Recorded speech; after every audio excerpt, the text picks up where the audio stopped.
Pertanyaan cukup konyol. Uap nasi itu bisa membuat wajah tambah glowing. Itu betul loh. Itu gak konyol loh. Weh, saya tanya nih ya. Nih kalau ini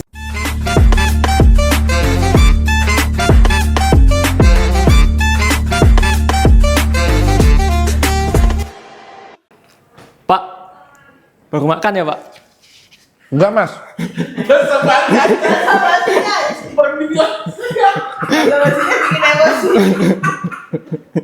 Ulang. Enggak ada ulang. Enggak ada ulang. Kamu pikir aku ngapain ini? Hah? Ini kamu pikir aku ngapain? Hah? Makan. Hah?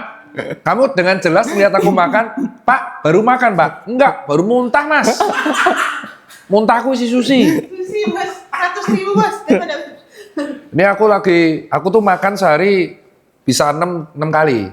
Karena memang lagi bulking, lagi program maraton sambil bulking sambil angkat beban. Bentar, saya telan dulu terus kau tanya ya. Siap. Lain kali basa-basinya, Pak, makan apa? Itu lebih enak daripada Pak, baru makan ya. Orang lagi nelen, kau bilang baru makan ya. Spontan. Orang bilang bapak ganggu. Ya tanya. Nak wasabi. Weh, minum weh. Minum apa nih? Kena wasabi. Wah, oke next. Air mineral ya. Yuk. Oke, pertanyaan pertama. Apa bahayanya kalau sering gonta-ganti skincare tanpa jeda? Maksudnya ganti-ganti skincare sama jeda ya, Pak? Jadi karena nggak cocok dia ganti, nggak cocok lagi ganti lagi. Nggak masalah, selama nggak ada reaksi alergi. Aqua, yes. Ini semua nggak ada sponsor, kaget loh Aqua.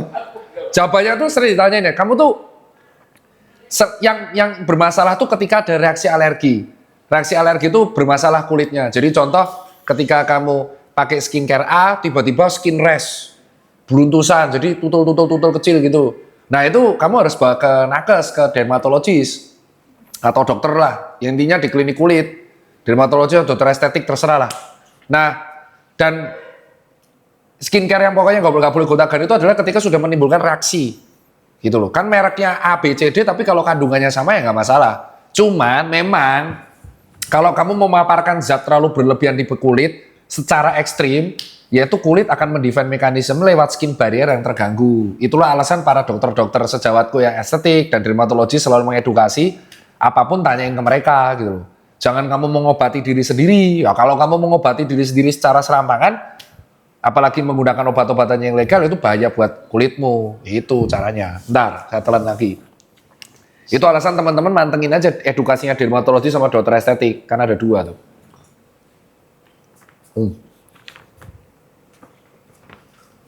Oh. Next, boleh nggak pakai produk whitening untuk memutihkan kulit dengan cepat? Depends.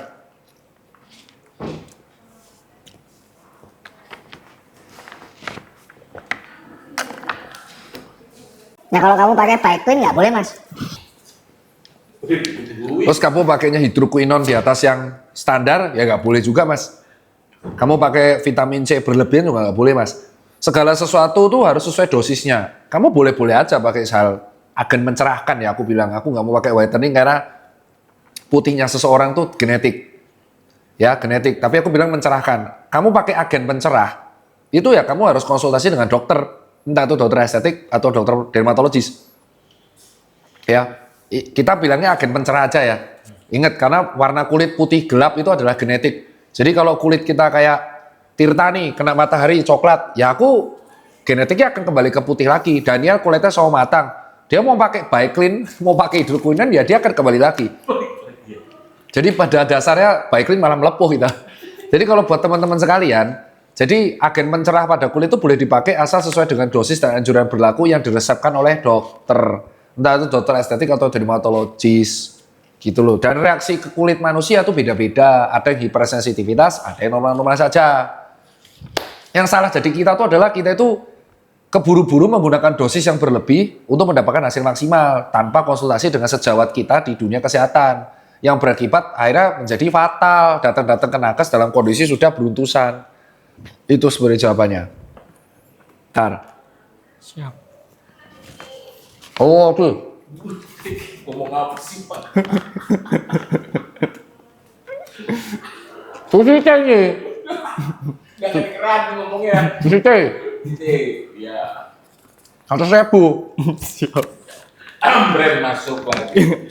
Mau sensor di brand. 100.000 jadi bro. Ya next. Tapi kan tetap makan bergizi. Next. Next. Mitos atau fakta, Pak? Jerawat itu bisa disebabkan karena kebanyakan makan gorengan. Wah, dangerous nih.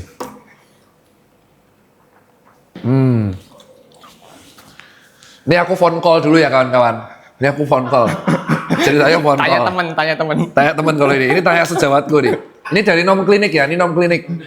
Nom klinik. Ini nom klinik. Klinik dermatologi. Saya phone call. Ada dokter siapa di sini yang jaga? Dokter siapa nih? Dia tahu. Hah? Phone call. Bel, ini kita phone call. Saya jujur bahaya nih. Jawab sendiri bahaya. Call a friend. Jadi ini pertama kalinya saya kalah nih. Sulit ini jawab. Banyak makan gorengan. Bisa timbul jerawat. Tadi saya kira banyak makan gorengan akan meningkatkan bukan meningkatkan ya kadar kolesterol gitu. Shit, jawabannya ternyata bukan itu ya. Pertanyaannya gorengan. Waduh, ini saya harus karena kebetulan di klinik utama Nom ya dermatologis ya dan wellness. Saya harus phone call nih, nggak bisa. Ada siapa di sini, Dok? Coba saya tanya. Nih, nggak usah di-shoot ya. Ini saya phone call. Ini ceritanya kosong. Assalamualaikum. Dok mau tanya. Saya phone call. Dok mau tanya, banyak makan gorengan bisa menyebabkan jerawat nggak? Tergantung sensitivitas masing-masing individu. Emang apanya yang menyebabkan jerawat? Minyaknya kan. Jadi kalau dia berminyak, bukannya makan itu ya tambah. Oke. Jadi masing-masing individu beda-beda. Oke, bener ya. Jadi tergantung kalau karakter, emang ada karakter kulit yang berminyak. Oh ada. Karena nama medisnya apa? Hah? Pokoknya oily gitu. Oh ini skin. Terutama yang cowok berarti ya. Terus dia sensitif. Ininya tuh lambung itu. Oke. Oke, siap. Makasih, Dok. Oke. Untuk pertama kali saya tidak bisa menjawab setelah phone call. Ternyata jawabannya ya, banyak makan gorengan bagi beberapa orang yang kulitnya hipersensitivitas itu bisa menyebabkan jerawat. Yang membantu saya jawab tadi adalah Dr. Iriani SPKK atau SPDVI yang praktek di klinik Nom. Nah, jadi sah dong ya kan. Tadi saya cek di jurnal juga benar. Jadi kalau misalkan karakter kulitnya tuh ada oily kan genetiknya oily dan pada cowok yang odor tau kan? Cowoknya memang motoran. Jadi tambah berminyak, karakter berminyak, terus dia hobinya motoran karena memang kerjanya di luar, motoran terus makan gorengan yang berminyak. Akhirnya tuh akan mempermudah menjadi keseimbangan pH-nya di kulit dan skin barrier itu jadi berbeda. Akhirnya kulit tersebut malah menjadi sarang bakteri dan mikroorganisme untuk menyebabkan jerawat dan akne. Jadi jawabannya adalah buat teman-teman yang karakter mukanya berminyak, harap batasi konsumsi gorengan, apalagi yang kerjanya lebih banyak di outdoor. Tapi saya yakin pasti akan ada yang bantah, Dok, tapi kopi dan gorengan itu adalah combo yang maknyus. Iya lagi. Oh, kalau saya bukan kopi dan gorengan, saya kopi dan sushi. minimal kalau saya tuh kopi sama donat crispy kreme. Kalau enggak kopi sama croissant. Kopi sama omelet 3 kalau saya tuh minimal ya. Gorengan saya tuh bukan gorengan yang seperti itu, apa namanya gorengan tahu isi, gehu, tempe goreng. Bukan, saya minuman apa? Chicken roll, chicken katsu, ya kan? Ya gitu kalau Tirta peng-peng citot ya. Nih kayak saya nih kan, gorengan saya tuh ya minimal siomay ayam digoreng. Nah, siomay yang belinya di Din Tai Fung atau Imperial Kitchen. Lagi sop sushi lagi. Enak ya? Oh enak kak? Wah. Apa ini? Salah deh. Bajingo. Lagi Pak. Salah ngambil sama kopi hitam. Kurang jelas-jelas pahit kok minum. Tapi itu lebih pahit. Next dah. Next. Kamu habisin udah. Itu dihabisin tuh buat Rafa aja. Apa maunya? Apa udah ada? Ya udah yuk. Next, Pak. Produk skincare yang berbusa banyak itu lebih bersih dan ampuh.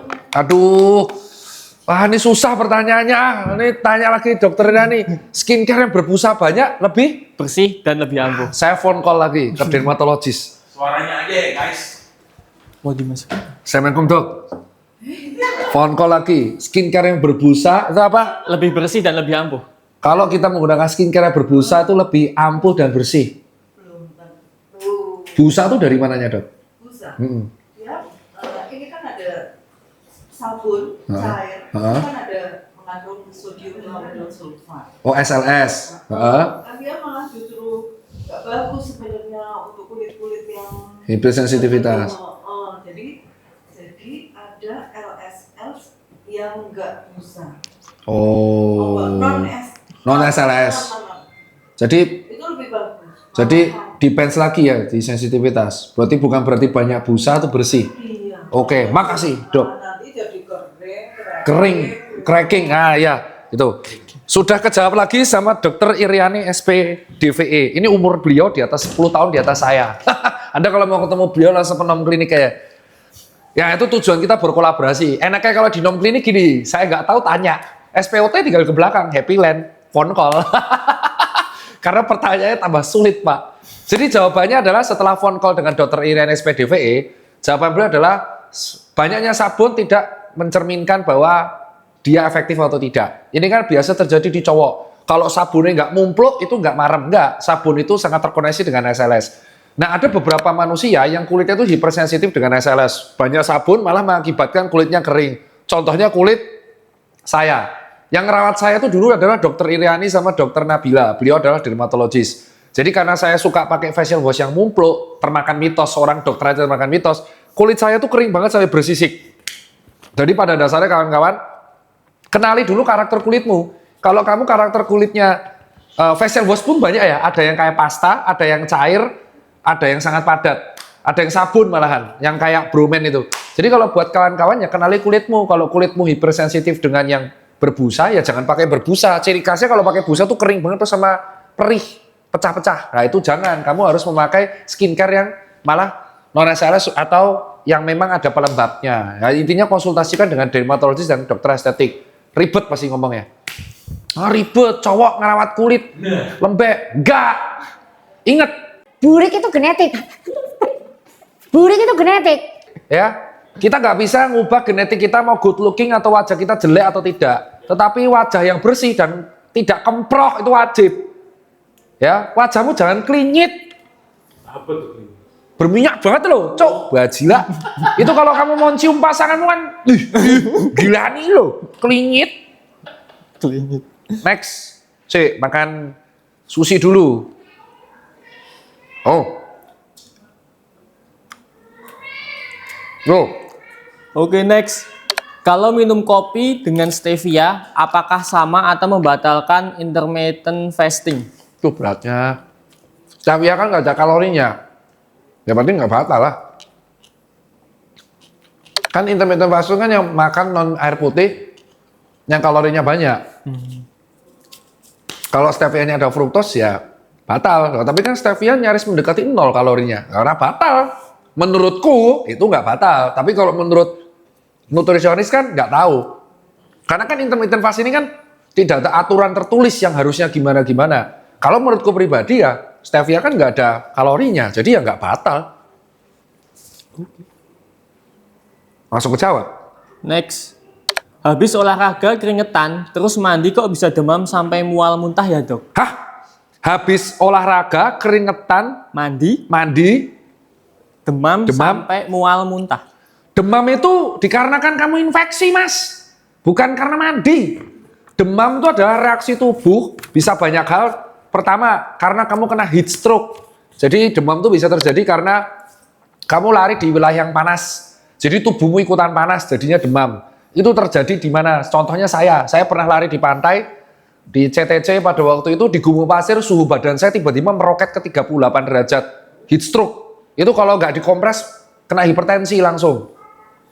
Yang nomor 2, demam itu bisa terjadi kalau misalkan teman-teman itu terjadi dehidrasi yang sangat ekstrim.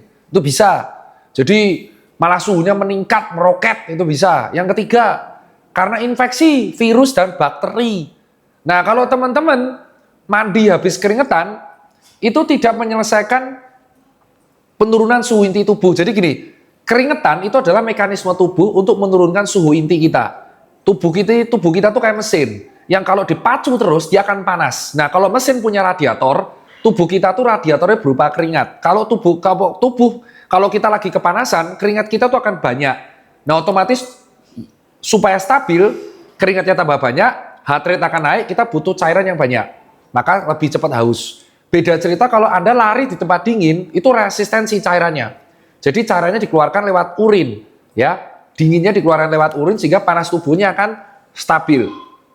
Nah, jadi kalau misalkan Anda mandi, tetapi suhu inti tubuh Anda belum selesai, ya Anda akan tetap keringetan. Paham? Jadi misalkan Anda keringetan nih, terus langsung mandi, gur. Suhu tubuh Anda belum selesai turun. Selesai mandi Anda keringetan, ini sering terjadi nih. Habis keringetan mandi kok keringetan lagi? Ya karena suhu tubuhnya itu belum stabil. Jadi disarankan banyak dokter, habis keringetan, itu ya tunggu keringetnya sampai selesai menguap. Artinya pendinginan tubuh sudah berjalan maksimal. Bisa dibantu dengan ice bath. Nah, ketika tubuh sudah berhenti keringat, itu suhu tubuh sudah kembali normal, baru Anda mandi. Tujuannya biar maksimal aja mandinya, bukan jadi stroke atau apapun. Tapi supaya pendinginan tubuhnya berjalan maksimal. Dan untuk pendinginan tubuh maksimal itu bisa dengan ice bath. Jadi direndaman dengan es itu pun berlangsung cuma 3 menit. Kalau sampai 10 menit, titik mau mengkeret. Next, itu beneran. Ini edukasi. Mengecil. Dan itu bahaya banget, bisa hipotermi. Next. Habis susi saya udah. Jadi ini pertanyaan terakhir karena susi saya udah habis. Oke. Kopi saya mana nih? Bella mana Mbak Bella? Kopi saya diminum Daniel. Next. Pertanyaan cukup konyol. Uap nasi itu bisa membuat wajah tambah glowing. Itu betul loh. Itu gak konyol loh. Weh, saya tanya nih ya. Ini kalau ini netizen ya. Serius, Pak? Ini saya sudah ngecek jurnal, itu jawabannya ada manfaatnya tuh uap beras. Oh iya. Ada manfaatnya. Karena dari beras. Ini saya tanya langsung ya. Saya tanya dokter, habis itu saya ngecek di depan kalian. Ini phone call. Itu saya sudah pernah cari, jawabannya itu fakta, bukan konyol tuh. Kenal lagi. Assalamualaikum dok. Dok, tanya, uap beras, uap nasi itu bagus buat wajah, itu betul apa enggak? Uap, yang itu loh orang sering pakai uap. Tapi untuk wajah yang gimana? Ya, anggap aja wajah yang biasa. Kalau pori-porinya nggak besar, boleh. Dipegang dok. Mik ini. Piye. Kalau ya pori-pori besar boleh, nggak boleh karena dia kan uap. Oh, panas. Uapnya kan panas. Oh, tapi sebetulnya kandungannya itu adalah mengencangkan kulit. Oh. Tapi karena panasnya nggak boleh ya. Oh. Untuk pori besar. Tapi untuk yang biasa boleh sih. Maksudnya sampai yang kulitnya apa tuh? Kulitnya Tidak hipersensitif, terus iya, pori-porinya kecil. Iya, betul. Oke, langsung. Pori-porinya rapet gitu boleh dan tidak hipersensitif. Oke, terima kasih. Nah, kelar. Jawaban dari Dokter Iriani SPDVE adalah, makasih dok. Ini ketiga kali saya phone call. Jawaban adalah, ternyata uap nasi itu bermanfaat. Tapi kalau suhunya kepanasan, kulitmu melonyok. Tahu melonyok? Jadi bukannya bagus, melonyok, blister.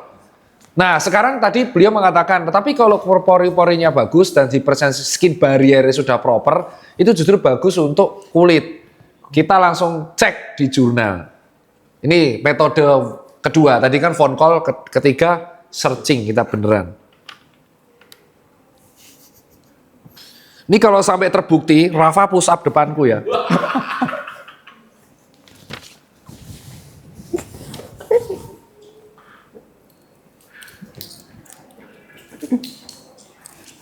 Disiap-siap dia mau push up.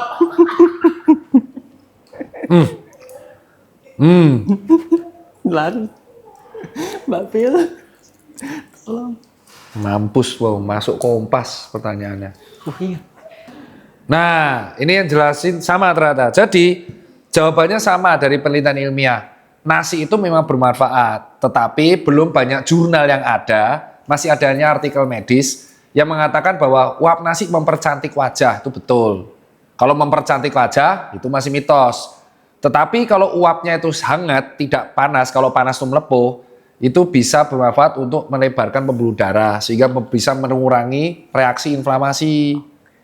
Cuman tidak boleh terlalu sering karena bisa malah menyebabkan kekeringan pada kulit. Dan itu sebenarnya bukan hanya pada uap nasi, bisa terjadi pakai hot towel.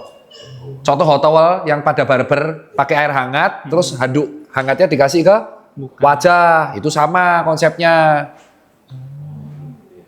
Berarti nggak konyol. Cuman kalau berlebihan salah, tapi overclaim tidak membuat cantik, tapi membuat kulit sehat saja. Dan itu bisa digantikan, nggak hanya uap nasi, tapi pakai hot towel. Ayo, berarti kamu salah kamu, push up kamu. Tadi kamu bilang uap nasi buat wajah katanya konyol. Ayo, push up kau. Ini mukanya, iya. Ayo, salah kamu. Kamu tadi bilang konyol, makanya kamu belajar dari hakim. Ajukan pertanyaan tanpa ngejudge. Nah, ini. Itu lagi pertanyaan konyol. Ayo, kamu tadi bilang, saksi ini bilang kan pertanyaan konyol. Tapi betul dokter Iriani dan beberapa artikel medis juga mengatakan bagusnya itu buat pembesaran pembuluh darah kapiler sehingga mengurangi reaksi peradangan, tapi tidak mempercantik, nggak overclaim, dan itu bisa digantikan nama hot towel. Nah, nggak boleh terlalu sering karena bisa menyebabkan kekeringan pada kulit, dry, dan bisa menyebabkan melepuh kalau kepanasan. Berarti nggak konyol, pasti ada manfaatnya. Hot towel contohnya, push up. Siap. Push up, yang benar. Yang betul push up ya. Yang betul. Betul. 1. Nah, terus, oke, sembari menunggu Rafa push up, terima kasih atas kehadirannya. Next kita akan masuk ke narasumber berikutnya, Dr. Agi. Jangan berhenti sebelum saya berhenti. Makanya lain kali kalau tanya mitos fakta, ya kan, jangan ngejudge pertanyaan netizen. Paham? Paham, Pak. Paham. Oke, makasih. Sampai jumpa.